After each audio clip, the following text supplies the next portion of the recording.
Cyclone Calvinia has intensified today, moving away from Mauritius at this time and now a Category 1 on the Sappho-Simpson scale, with winds of 75 miles per hour and a pressure of 991 millibars at 6 p.m. Mauritius time this December 31st.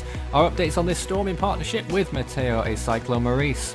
It's currently at 22.9 degrees south, 58.7 degrees east. Wind field not the largest we've ever seen in a storm, and so the threat to the islands has now diminished. 205 miles from Port Louis, Mauritius, and moving away quite quickly. 242 from St. Denis, 375 from Rodrigues, and 1525 from Isle Amsterdam, way down in the South Indian Ocean. Well, all warnings were lifted in Mauritius today, so we did have Class 3 warnings. They're now all gone. Rodrigues got rid of its warnings a long time ago, and the storm won't be threatening any more land areas as a tropical cyclone. So here is the forecast over the next few days. You can see its energy continuing to churn towards the southeast there, moving off the screen, but behind it you'll see a lot more energy being sucked down there as well, and a lot of moisture involved as well. So for these islands that have already seen a lot of rainfall, we'll probably be seeing another rather wet few days, or maybe even up to the next 2 weeks as we continue to look for the tropics. There's going to be a few little bitty systems, but possibly 1 or 2 more weak developments in the next 2 weeks.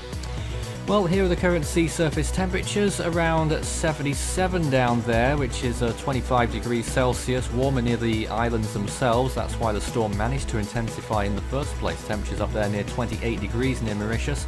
There is the storm now, Category 1, denoted by the yellow areas there, and then moving down towards the southeast, retaining that status according to GFS for quite some time before turning post-tropical in about 2 or 3 days. And there it is, a big mass of large tropical storm force winds there, obviously long post-tropical by that point as it heads towards Australia. This is what the models are saying. HWRF also in agreement that it could be a Category 1 for 48 hours, and pretty much all the other models near there as well. As you can see, wind shear will start to rise substantially as we get to the new year. Sea surface temperatures will also drop off a cliff, so we'll probably see is an extratropical transition. Depending on where it is when it turns post-tropical, maybe it will re-strengthen after it does so. Not going to be affecting any land areas though. Here it is in the satellite imagery today. Gradual movement towards the south-southeast by the looks of things.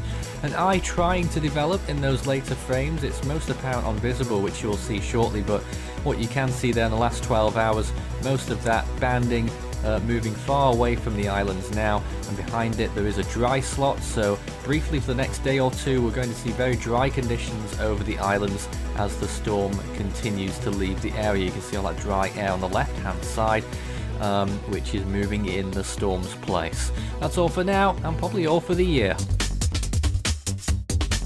You can follow Force 13's outlets, the website force13.com. You can also find our YouTube channel. If you're not there already, you may well be. Good chance of that. Subscribe if you haven't. You can also find our Facebook page, search Force 13 all in text, and our Twitter handle, it's @Force13 on there. You can also help the project become even better by becoming an Ultimate Fan on YouTube. To see the full list of Ultimate Fan benefits and to join, visit youtube.com/Force13/join. With a special thanks to our top supporters this month. You can also check out our growing merch store so you can show Force 13's colours wherever you go. You can also find a link to our Discord server underneath this video in the description.